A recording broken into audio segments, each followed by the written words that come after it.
What a time to actually be an investor. I mean, the market just continues to climb. And if I'm really being honest, or if you're really anything like me, it may leave you in a state of questioning where you should be investing or if there are really opportunities out there, or even have you scrambling for deals. Now, I'm going to go ahead and tell you this. There are opportunities out there, but you do really have to search for them. So today, I want to run through what you absolutely need to understand about our current state of market affairs, that once you understand them, I think you'll just get more comfortable with the environment, and then run through 6 dividend stocks that you can absolutely buy right now with some confidence to just hold on to for the longer term. So let's first kick off and into gear here with what's going on, some emotional investing and how it's impacting your portfolio in actually a really positive way. You see, every election year, investors get all antsy about who's going to be the next president, how their policies might impact their portfolios. That's just humanly speaking. We all do a little bit of crystal ball type of work to try to predict who's going to win the election. But now we have Mr. 47, and this election was really different from other elections, arguably even more important than other elections. It created a lot of buzz, and just after Trump declared victory, we had insane emotional reactions that to this day we're actually still experiencing, with plenty of investors really eager to now understand his policies. But what I can tell you definitely is that Trump is a businessman. On the other end, this we really have to understand and watch. Inflationary data and interest rates, which just this past week, inflation came in at 2.6%. But then in terms of the Fed talking about interest rates, well, we might not get a cut as soon as we expected. Now, all of this is to say that we could get a very bullish run during the Trump presidency in the next 4 years here. But what does that all now do for you as an investor? It should be good for your portfolio, but it also means that you're going to have to jump on opportunities now. So I want to kick into gear with some safe names for you and also some growth opportunities. We have Coca-Cola up first, which I don't need to introduce to you as a soft drink kingpin because you know that, but I certainly want to go ahead and mention to you that this is a solid investment opportunity that's reliable for dividend cash flow, but most importantly for you to understand that it's presenting a beautiful opportunity for elder investors. As we click into the stock chart, we can see that it's currently trading for $63 per share. However, click out to the year-to-date view with me here, and we're going to see it's up over 5% on the year. And as a long-term investor here, this is key.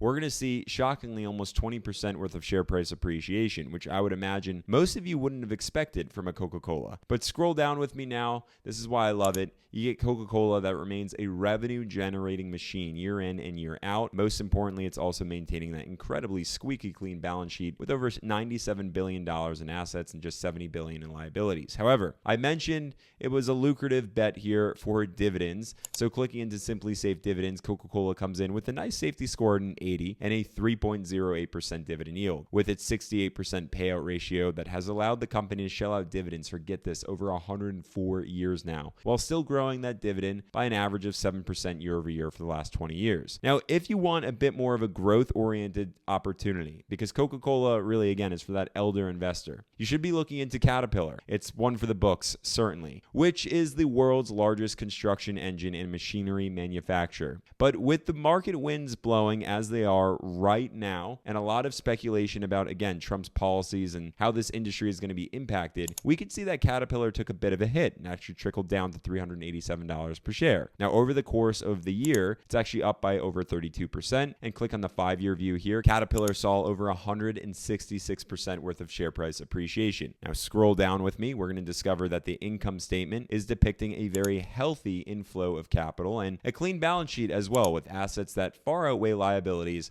by about $20 billion, at least in 2023. But it's Caterpillar's dividend that gets me. So clicking into Simply Safe Dividends, we're going to see a better safety score at 93, a bit lower of a dividend yield at 1.46%, but we're going to see it's better in terms of growth. It's been shelling out a 25% payout ratio there, enjoying a 31-year dividend history. But back to this growth rate, we get a juicy 10% average growth rate here with Caterpillar. Now, if you're looking for some more firepower, which actually will result in more risk for you, I do believe that it's a real opportunity now to look into Nike, which is, of course, a dominant athletic and footwear company. And while, yes, it has some serious competition out there, I'm not denying that, Nike is a brand I think we're not going to shift away from. Not to mention consumers have just been butchered lately. So clicking into Nike's stock chart, we can see and discover that you could still buy the stock right now for less than a pair of Nike shoes at $79 per share as of this video. And in my opinion, I do believe that consumers will likely in 2025 feel a bit more comfortable to get back to spending, which is what we saw back in 2021 and 22. But I'd like to think that it's just Nike's ability to drive revenue year in and year out because their fashion is not going out of style. We also get a good balance sheet here as well, a very clean one with $38 billion in assets compared to just $23 billion in liabilities. Now,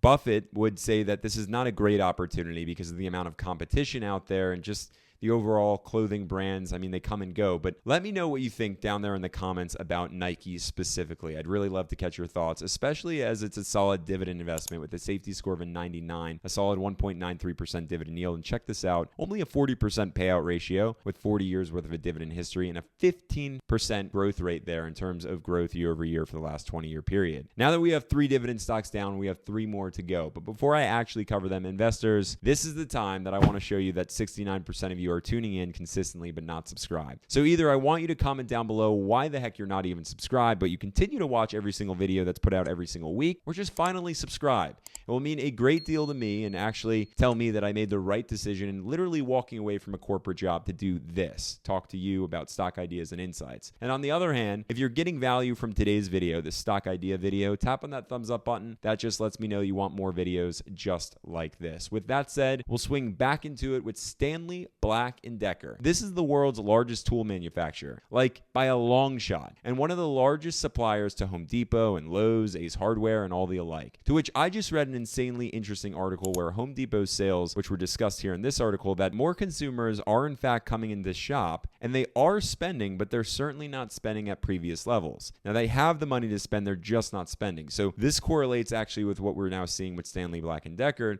as Stanley Black is a supplier to Home Depot and Lowe's and the alike. Now we certainly could get some interesting things brewing up in the real estate and housing industries depending on Trump's policies and of course interest rates, but we got to wait for that. If Home Depot and Lowe's consumers aren't spending, just hear me out. This directly impacts Stanley Black & Decker, and that's why we're seeing the stock is now down in the red, trading for $85 per share after working its way up to over $100 per share literally a month or so ago. And zooming out to the last 5-year period, we can see what happens when interest rates are lowered. People start to spend. That's that huge run up. Now scrolling down, we're going to see again a company with a very healthy inflow of revenue as well as a very clean balance sheet, which is what matters the most. But let's not forget that we are of course here for the dividend. So we can go ahead and click into Simply Safe Dividends. We get a safety score of an 80, a dividend yield coming in at 3.82%. Now we do get a bit of a higher payout ratio here, which I don't love, but we do get a 147-year dividend track record, which is something to certainly applaud. Now on top of that, they're continuing on with their growth at about a 6% average growth rate, which is pretty reliable. And while on the topic of reliability, I want to go ahead and mention another incredible, reliable dividend stock opportunity depending on your investor profile. Now, those nearing retirement, you may want to check this one out. Young bucks, stay away. Realty Income, everyone's go-to real estate investment trust that literally just took a hit the moment Trump was announced the presidential winner. It was trading for almost $65 per share before now plummeting to $56 per share, which is once again presenting the opportunity to buy it and just hold on to it for the dividend cash flow. Click on the 5-year chart. We're going to see that it's still far out from the pre-COVID days. However, thanks to their vast 15,000 property count portfolio and thousands of clients, Realty Income is a money machine, raking in revenue year in and year out. Very safe player. We can also see here that it's coming in with a clean balance sheet as well, whereas their assets are only continuing to grow, which is a very healthy sign. Now we'll jump right into Simply Safe Dividends. Realty Income is the healthiest monthly paying dividend stock that you can invest into, coming in at a safety score of an 80, a 5.62% dividend yield, which can certainly help again anyone in need of extra income. Scrolling down, a payout ratio at 75% and a dividend streak coming in at 55 years, all while Realty Income also continues to grow that dividend, not by an insane amount, but 5% on average year over year. But investors, I remain most bullish on Microsoft. Right now, we have the opportunity to buy it. Should be on your radar if you're not already doubling down on it. It's a tech leader, one of the Mag 7s that's out there, and I really don't think it's going anywhere anytime soon, especially with how much AI it's bringing into our present day and into the future. But with a recent hiccup after some recent investigations in Microsoft's cloud business, it did slide. However, the name of the game here when it comes to Microsoft or stocks like it is just to sit for the long term with it. So I like it at $427 per share for a long-term hold. Now it's up overall by 15%. And of course, if we scroll down, it's Microsoft we're talking about here, an absolute powerhouse in terms of revenue flows year in and year out. More importantly, $512 billion in assets on the balance sheet compared to a measly $243 billion in liabilities. Now, even more impressively here, Simply Safe Dividends rates it a 99 in terms of safety, a 0.78% dividend yield. Scrolling down, a nice low payout ratio here of 25% after a dividend streak of 18 years. And check this out, a 16% dividend growth rate. That sounds like money to me. So investors, there you have them. Let me know your thoughts in the comments down below on these dividend stocks. If you really want to come to understand 3 ideas that I think all of us dividend investors have totally just misunderstood, we'll click right here into this video. But before you do, subscribe, and I'll catch you all in the next one.